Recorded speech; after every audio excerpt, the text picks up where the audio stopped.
네, 오늘 기획재정부에서 핫한 중요한 정책 방향에 대한 발표가 있어서 상당히 뉴스도 많이 도배가 됐고 저 또한 재테크 관련된 영상을 그동안 좀 잘 안 올리다가 뜨문뜨문 올리다가 오랜만에 이렇게 또 그 정책 방향에 대한 것을 한번 같이 훑어보기 위해서 영상을 올리게 됐습니다.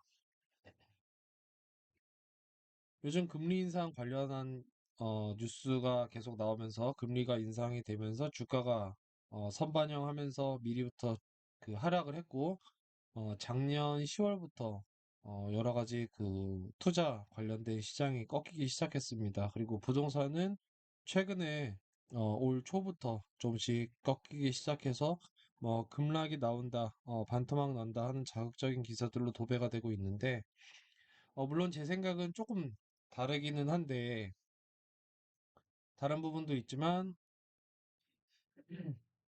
어쨌든, 매물을 이제 던지는 사람 때문에, 그리고 거래는 식어버리고, 거래는 차갑게 식고, 매물을 던지는 일부 사람들 때문에, 그, 많이 다운된 가격으로 실거래가 터지고 있죠. 지금 이 상황에서 이제 중요한 정책 방향이 발표가 됐습니다. 어떻게 보면 윤석열 대통령의 이번 정부의 가장 큰 역할이자 소임인 것 같은데, 오늘 기획재정부에 뜬 내용입니다. 같이 살펴보도록 하겠습니다.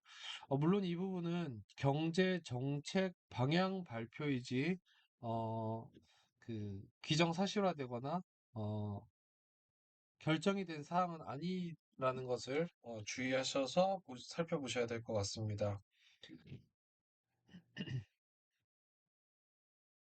기재부 사이트에 들어가면 이렇게 기재부 사이트에 들어가면 보도 참고 자료에 오늘 날짜로 2023년 경제정책 방향 발표가 나옵니다. 여기서 첨부 파일로 여기 PDF 요걸 자료 열기를 해서 바로 보시면 되는데 같이 살펴보도록 하겠습니다. 2022년 12월 21일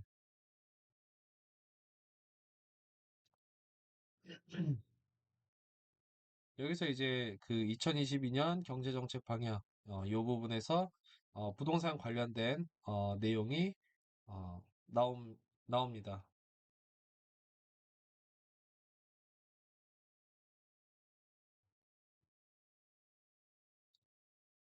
첫 번째로 이제 그동안의 정책 대응 및 평가 부분입니다.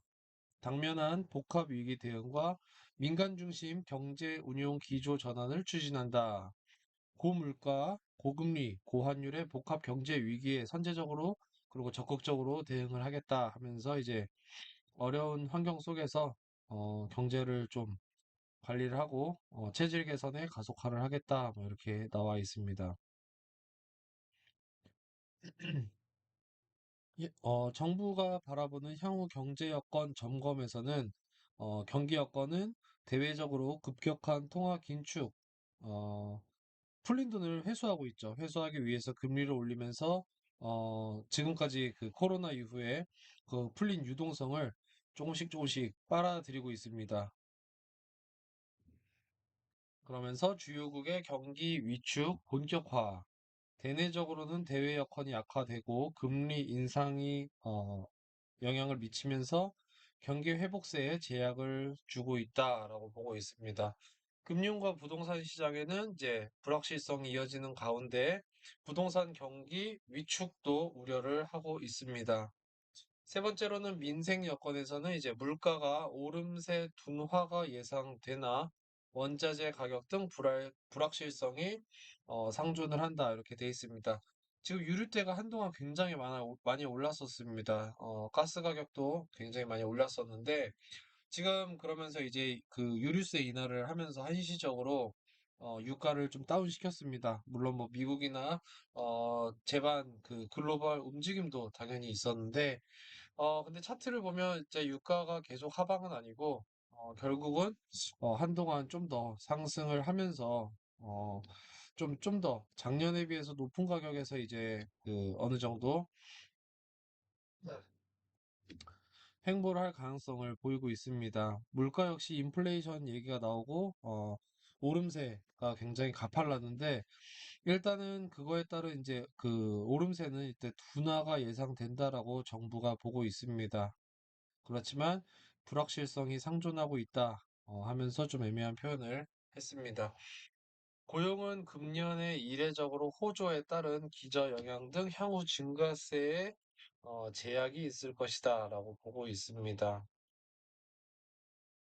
그러면서 2023년 경제 전망은 경제 성장률이 2022년 2.5%에서 2023년 1.6%로 경제 성장률이 다운될 것이다 라고 보고 있습니다. 취업자 수 증감은 81만 명에서 2023년 10만 명으로 줄어들 것이다, 확 줄어들 것이다라고 보고 있고, 소비자 물가는 5.1%에서 3.5%로 좀 둔화되는 것을 정부는 보고 있습니다. 2023년 경제정책 방향을 보면 뭐 이렇게 네, 간단히 살펴보시고 넘어가도록 하겠습니다.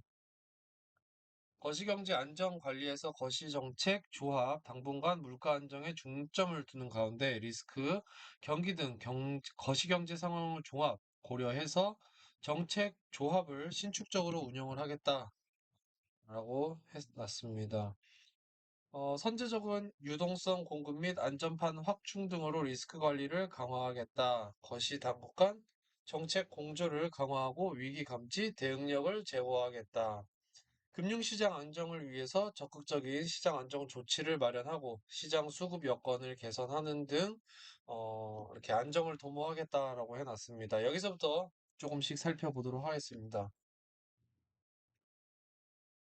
일단은 금융기관 유동성 관련해서는 한국증권금융 등 여유 재원을 활용해서 금융 규제 유연화를 하고 유동성 확보를 지원하겠다.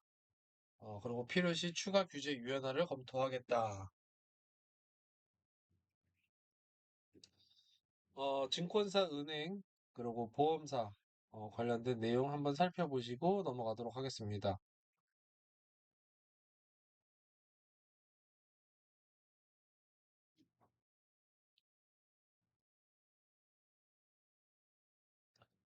이 부분도 이제 그 주식이랑도 연관이 돼 있고 투자 시장이랑도 연관이 돼 있기 때문에 자세히 이해를 하시고 있는 분들은 자세히 읽어보시기를 권장을 드리고 일단 현재는 지금 그 부동산 그 뉴스에서 핫하게 떠들어대는 취득세, 다주택자 규제 뭐 이런 것들 중심으로 일단 보기 위해서 들어온 거기 때문에 넘어가도록 하겠습니다.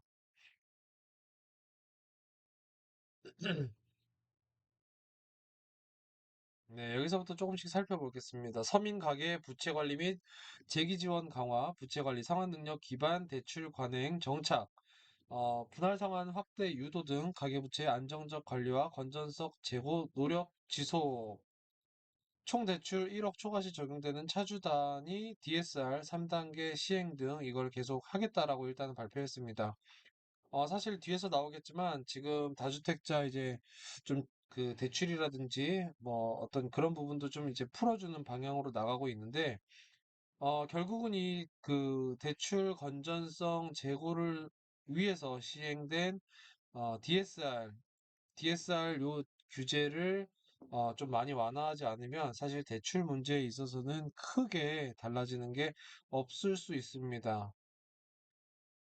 제 블로그와 유튜브에서도 언급을 했다시피 DSR이 소위 말해서 대출 총량 규제죠. 제가 뭐 집에 대한 대출, 차에 대한 대출, 뭐에 대한 대출이 있을 때 이 총량이 얼마 이상 벗어나지 않게끔 하는 규제이기 때문에 아무리 주택 대출을 그리고 다주택자 대출을 풀어준다 할지언정 이 대출에 대한 총량 규제를 해버리면 결국 대출 추가적으로 받고 뭐 투자하거나 실거주를 할 수 있는 집을 사거나 할 때 좀 더 좋은 집을 살 때 굉장히 불리할 수 있습니다. 그렇기 때문에 결국 규제 완화의 끝 지점에서는 DSR을 좀 풀어주는 완화하는 방향으로는 결국 가야 되지 않을까 이렇게 생각을 합니다. 그 다음에 뭐 채무 조정 관련해서 취약 차주 등에 대한 채무 조정 프로그램 보완 및 확대 그 다음에 부실 진단, 재무 개선, 회생, 재기 지원 등 한계 기업 관리 체제 재정비. 네, 뭐 요즘에 뭐 내년부터 건설업이 뭐 100여 개가 무너질 것이다라는 얘기가 많습니다.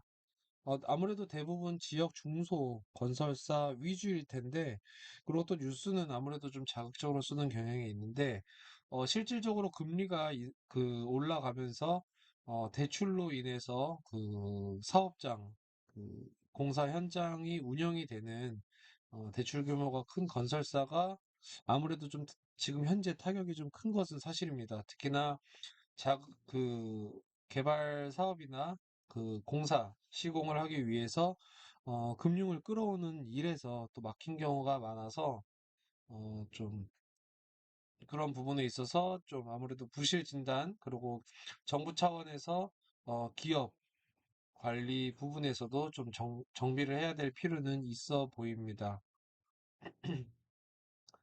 이제 중요한 부분 들어가겠습니다. 부동산 시장 연착륙을 위해서 다주택자, 실수요자 등에 대한 과도하고 징벌적인 부동산 규제를 정상화하고 부동산 시장의 연착륙을 유도하겠다라고 해놨습니다.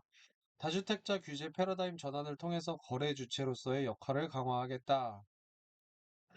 취득세, 취득세 중과 완화입니다. 굉장히 많은 투자자들이나 실거주 를 위해서 주택을 한 개 내지 두 개를 사놓는 특히 지방에 왔다 갔다 하거나 대체주택을 사놓고 좀 돈을 모아서 또다시 들어가면서 돈을 불려 나가려고 하는 일반 서민들의 굉장히 크게 좀 기대하고 있는 부분인데 어떻게 보면 뭐 좋은 방향이긴 한데 또 어떻게 보면 약간 실망스러울 수도 있겠습니다. 전면적인 폐지가 아니라 규제 완화입니다. 중과 완화고 예를 들면은 현재 3주택 이하 조정 지역은 2주택 초과분부터 뭐 8%, 8%에서 12%까지의 이제 세율이 있죠. 취득세가. 예를 들면은 10억짜리 집을 사게 된다. 근데 3주택이다. 그럼 조정 지역이다. 그렇게 되면 취득세만 12%입니다. 그러면은 만약에 10억이라고 치면 거의 1억 2천 정도를 취등록세로 내게 됩니다. 1억 2천이 넘겠죠. 지방세랑 뭐 교육세랑 하면은.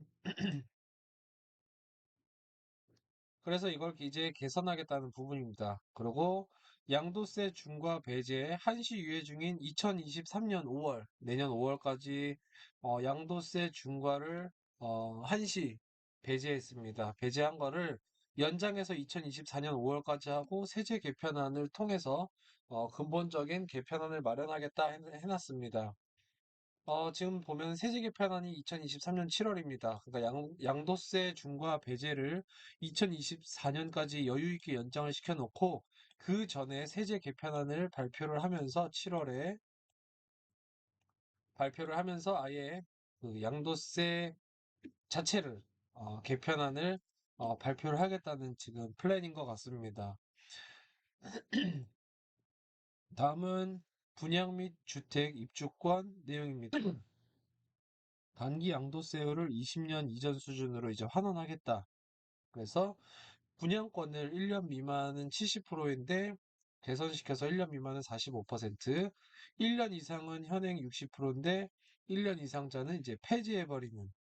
그리고 주택 입주권의 경우는 1년 미만은 70%인데 1년 미만은 45%, 그 다음에 1년에서 2년 사이는 60%인데 1년 이상자는 폐지해버리는 방향으로 정책을 운영하겠다라고 발표를 했습니다. 대출 규제 완화 부분입니다. 규제 지역 다주택자에 대한 주택담보대출 금지 규제를 해제하고 여기서 해제가 좀 그래도 좀 기분 좋은 얘기인 것 같습니다. 완전 해제처럼 들리는데 LTV 상한을 30%로 적용한다라고 해놨습니다. 사실상 뭐 완전 해제는 아니죠. 완전 해제는 아닌데 어쨌든 지금까지 다주택자는 대출이 아예 안 나왔습니다. 지금 내가 주택을 가지고 있는데 뭐 타 지역에 하나를 더 사놓는다든지 미래성을 위해서 사놓는다든지 뭐 여러 가지 상황이 여러 개가 있죠. 사놨을 때 이 대출이 안 나왔었는데 이제는 대출이 나온다라고 완전히 해제를 했습니다. 그런데 LTV 상한은 30%로 적용을 하게 됐기 때문에 어, 뭐 그렇게 우려할 만큼 엄청난 그 영끌을 하거나 뭐 하는 투기족들은 차단이 어느 정도 될 것 같습니다.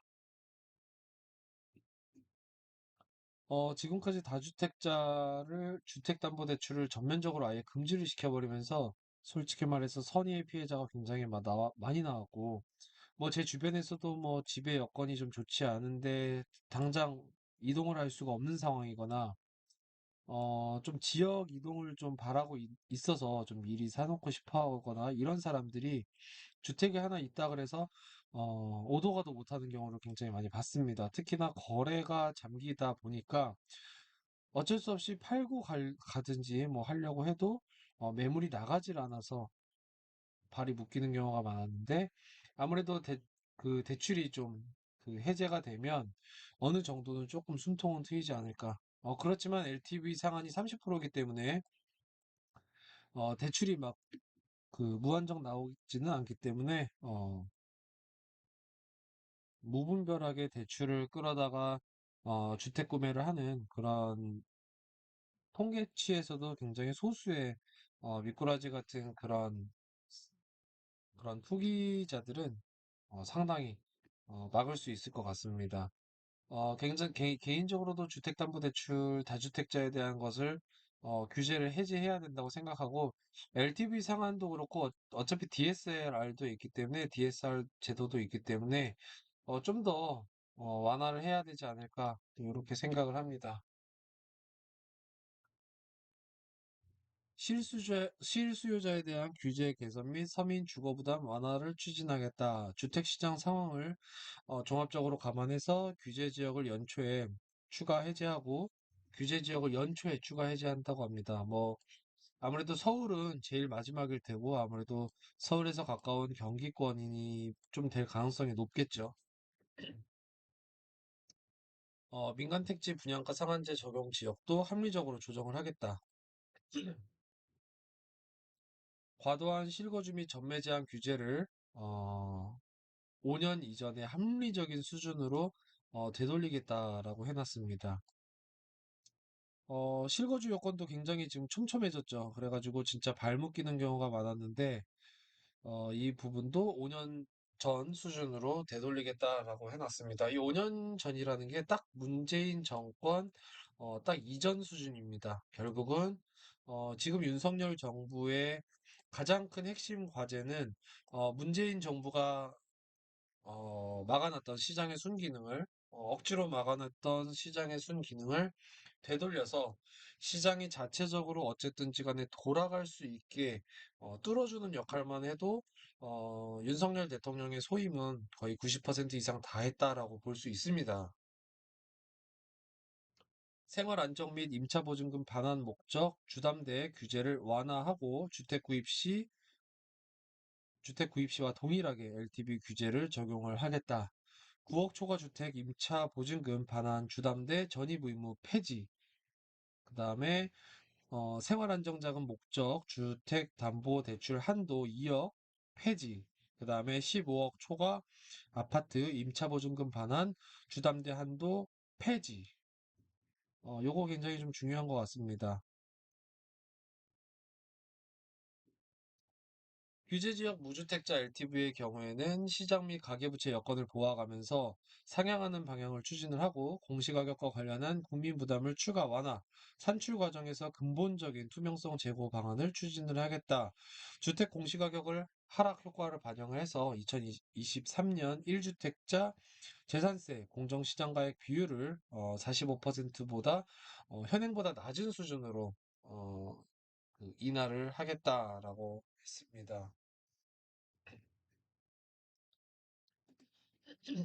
24년 이후의 공시가격 현실화 계획은 시장 상황 등을 반영해서 23년 하반기 중에 마련을 하고, 뭐 여러 가지 뭐 조치를 병행을 하겠다라고 해놨습니다.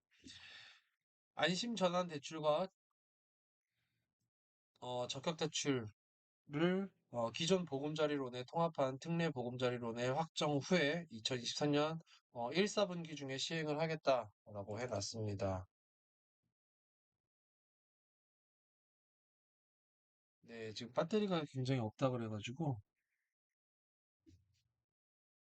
기존 보금자리론 대비 지원 대상을 이제 주택 가격 6억에서 이제 9억 이하로 대출 한도를 3.6억에서 5억으로 확대하고 소득 제한도 기존 7천만 원 이하라는 소득 제한도 폐지를 하겠다라고 정부 방책을 어, 발, 발표했습니다. 물론 이게 정부 정책의 방향이기 때문에 지금 당장 결정된 것도 없고, 기존에 이제 전 정부에 아직 그 그림자가 아직 많이 지워지지 않았기 때문에 여소야대죠. 아직 그 정부 정책이 지금 막 이렇게 빡빡빡빡 진행이 되기까지는 또다시 이제 어느 정도의 약간의 허물로가 있겠지만, 정부 입장에서도 강한, 의견을 피력하고자, 선제적으로 이렇게 정부 방향을 발표를 했고, 결국은 대통령의 결재권이 있기 때문에, 결국은, 규제 완화와 시장, 작용의 정상화 쪽으로 어쨌든 가는 것은, 확실한 것 같습니다. 다음으로는 정비사업 규제 개선 및 사업성 제고 등으로 공급 기반 위축을 방지하고자 하는 방향입니다. 어, 재건축 안전 진단에서 과도하게 위축된 정비사업 활성화를 위한 재건축 안전 진단 합리화 방안을 시행하겠다. 2023년 1월부 구조 안전성 비중 하향을 하고 주거 안정, 설비 노후도 비중을 상향하겠다. 그 다음에 무조건부 재건축 허용 판정 점수 기준을 완화하고, 그 다음에 공공기관의 적정성 검사 의무 시행을 폐지하고 지자체 요청 시에만 제한적으로 시행하겠다라고 하면서 일종의 재건축의 출발부터 방해를 하는 그 안전진단이라는 고 계단에서 좀 더 빨리빨리 계단을 넘어갈 수 있도록 정부가 도와주겠다라는 방향으로 발표가 됐습니다. 그 다음에는 공급 속도 조절, 기발표된 공급 계획 270만 호, 정상 추진을 원칙으로 하되 시장 상황을 고려해서 탄력적으로 속도 조절을 하겠다. 3기 신도시의 경우에 2023년 상반기 중에 전체 토지 보상 완료 및 부지 조성 착공을 목표로 속도감 있게 추진을 하겠다. 그러면서 이전에 발표된 것처럼 남양주 왕숙의 6.6만, 부천 대장의 1.9만, 고양 창릉의 3.6만, 인천 계양의 1.7만, 하남 교산의 3.3만 이렇게 추진 발표를 다시 못 박았습니다. 공공택지 지역 내에 민간주택에 대해서 사전청약 의무화를 완화하고 필요시에 공공부문 주택 분양 일정을 추가 조정해서 분양 물량 분산을 유도를 하겠다. 그리고 PF 시장 연착륙을 지원을 하기 위해서 부동산 개발 사업성 제고 및 원활한 자금 융통을 지원하고 부동산 PF 시장의 부실을 방지하겠다라고 해놨습니다. 허그의 부동산 PF 보증을 확대하고, 그 다음에 미분양 PF 보증을 신설해서 조기 시행을 하고, 향후 수요에 따라서 보증 여력 추가 확충을 검토를 하겠다. 그 다음에 차환 발행의 어려움 지속 시 PF ABCP, 단기 ABCP를 대출을 이제 장기로 전환할 수 있는 사업자 보증을 신설을 하겠다라고 해서 허그랑 HF의 주택금융공사에 이렇게 통해서 지원을 하겠다라고 발표를 했습니다. 현행 토지 전체 매입이 완료되고, 분양 개시 이전 사업장만 가능했던 부분에서, 개선이 되면 이제 토지 일부만 매입을 한 경우, 분양 완료 사업장도 지원을 할 수 있게끔, 어, 지원을 하겠다라고 해놨습니다. 다음으로는 이제 재건축, 재개발 활성화 및 그간 지속 제기되어 온 임대주택 품질 개선 수요 대응을 위해서 표준 건축비를 현실화하겠다라고 했습니다. 근데 표준 건축비 현실화해서 9.8% 인상을 하게 되면 뭐 어쨌든 네, 그렇겠네요. 가격이 조금 어느 정도 현실화되고 조금 오르겠습니다. 시장 유형별 맞춤형 대응으로 임대차 시장의 구조적 안정화를 도모하겠다. 민간 등록 임대차 주택의 19%, 등록 임대를 복원해서 2020년도 대폭 축소된 등록임대 유형 중에서 국민주택 규모 장기 아파트 8호 제곱 이하 등록을 재개를 하겠다라고 했습니다. 지금 현행 이게 굉장히 웃겼죠. 문재인 정부가 갑자기 임대주택을 양성한다고 막 하라 하라.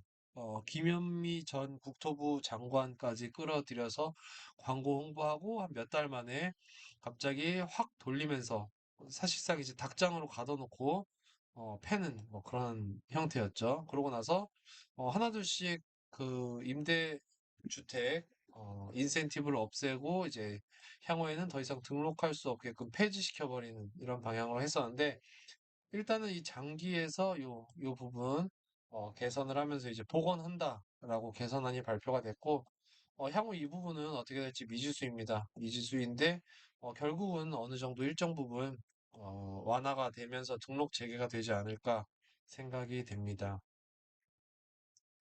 그러면서 이제 세제 인센티브 제공을 하고 그다음에 이제 취득세 감면 같은 지방세 뭐 이런 인센티브도 제공을 하겠다. 그리고 국세 이 폐지된 세제 혜택 중에서 일부를 합리적인 수준으로 복원을 하고 추가 인센티브를 제공을 하겠다라면서 임대주택 부활을 어느 정도 어, 알렸습니다, 지금.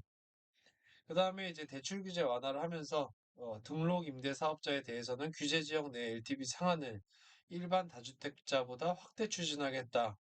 결국 시장에 전세나 월세 매물을 내놓을 수 있는 사람이라면 LTV를 아까 30이었죠, 다주택자 그 개선안이 좀 더 일반 다주택자보다 좀 더 올려줄 테니 돈 좀 더 빌려서라도 네가 리스크 껴안고 사서 시장에 임대 매물 내놔라. 시장에 임대 매물이 많아지면 그만큼 임대 시장 가격이 낮아지고, 임대 가격이 하락을 하게 되면 결국 매매 가격이 하락이 되는 선순환 구조, 시장의 정상적인 작동 원리를 어, 돌아가게끔 추진을 할 테니, 이 부분 지원을 하겠다. 이렇게 정부 정책의 방향이 결정이 됐습니다. 그다음에 이제 뭐 공공성 확보 이렇게 또 나왔고요. 이 민간 사적 임대차 주택의 60% 시장 질서 안정을 위해서 기반 조성을 하겠다. 임차인의 알 권리 강화, 뭐 범정부 전세 사기 특별 단속 결과를 내년 2월 중에 발표하고 상시적인 공조 체제를 구축하겠다라고 발표를 했습니다. 그다음에 뭐 공공임대는 임대차 주택의 21%, 탄력적인 주택 공급을 추진을 하겠다라고 발표를 했습니다. 네, 여기까지가 이제 가장 핫한 부동산 관련된 규제 개선 발표이고, 이다음부터는 이제 또다시 정책의 전반적인 규제 및 지원 방향입니다. 간단히 살펴보고 넘어가도록 하겠습니다. 지금 부동산 쪽만 보실 분들은 아마 여기까지만 보시면 될 것 같고, 이 다음 페이지부터는 이제 또 다른 경제의 전반적인 부분이니까 보시지 않을 분들은 끄셔도 될 것 같습니다. 뭐 에너지 위기 대응 해가지고 뭐 전기 가스 요금 단계적으로 현실화, 기정사실화죠. 네. 그다음에 민생 경제 회복 지원을 해서 물가 안정을 위해서 뭐 에너지, 먹거리, 공공요금 등 생활 필수재와 서비스 가격을 안정을 하도록 정부가 지원을 하겠다. 유통 고도화, 선제적인 수급 조절 등 구조적 물가 안정 노력을 강화하겠다. 그다음에 서민의 생계비 부담을 시키기 위해서 대중교통 신용카드 소득공제율을 상향을 하고 엄청 상향입니다. 40에서 80%면 엄청 상향이죠. 그다음에 6개월 연장, 그 다음에 청년, 그리고 저소득층의 알뜰 교통카드 지원을 확대하겠다. 그 다음에 승용차 개소세, 탄력세율 인하를 6개월 연장하겠다. 그 다음에 이자 비용, 장기주택 저당 차입금, 이자 상환액 소득공제 대상 주택가격 기준을 상향하겠다. 취득 당시 기준 시가 5억에서 6억으로 상향을 한다고 합니다. 소득공제 한도 확대를 추진하겠다라고 발표를 했습니다. 학자금 대출 금리를 2022년 수준으로 동결을 하고 유치원 유아학비 지원을 3년 연장 추진을 하겠다고 합니다. 네, 그 다음에 이제 쭉 내려가고 임차인 주거 부담 완화 및 전세 사고 등에 따른 피해 지원 조치 강화를 하겠다.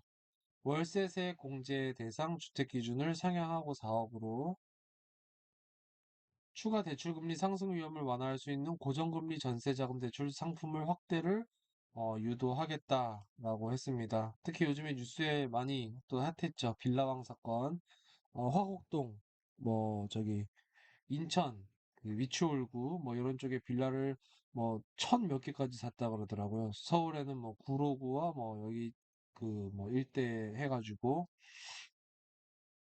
화곡동이랑 뭐 해가지고 이제 피해자 구제를 위한 범정부 차원에서 TF팀을 가동해서 보증금 수령, 법률 구조 등 다각적인 지원을 하겠다라고 발표를 했습니다.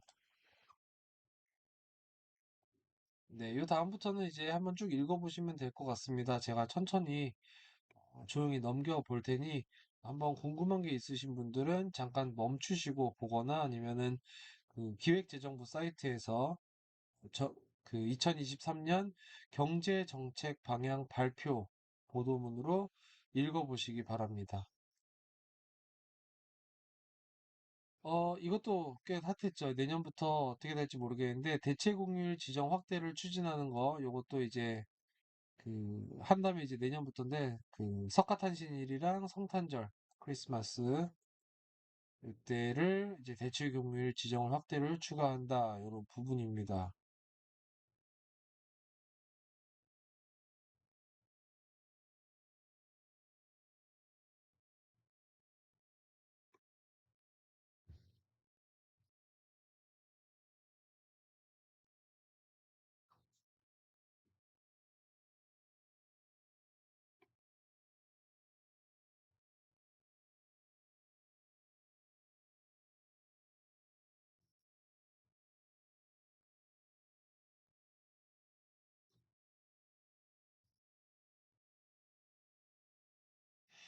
네, 이렇게 지금 해서 지금 절반 좀 넘었는데 총 66페이지에 따르는 굉장히 좀 경제 전체적인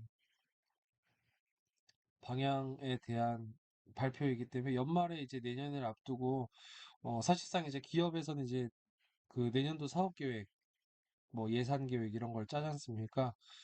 그런 것처럼 이제 정부 차원에서 이제 이런 것을 발표했고 굉장히 좋은 방향인 것 같습니다. 개인적으로도 윤석열 정부의 어떤 규제 완화 그리고 시장 정상화에 찬성하는 바이고 또 앞으로도 기대해 보면서 내년도 그 규제 완화 쪽으로 그리고 또 시장 연착륙을 하면서 다시금 좀 성장을 할 수 있는 방향으로 좀 기반을 마련했으면 좋겠습니다. 저 역시 이제 서민으로서 또 문정부 때 좀 많은 피해를 본 서민으로서 한번 기대해 보고 또 응원해 보도록 하겠습니다. 해당 내용은 그 말씀드렸다시피 기재부 사이트에서 보실 수가 있고 가장 뉴스에서 핫하게 떠들었던 그 부동산 시장 규제 완화 정책과 관련해서는 앞전에 이제 다 얘기를 했기 때문에 마무리하고 끄도록 하겠습니다. 네, 감사합니다.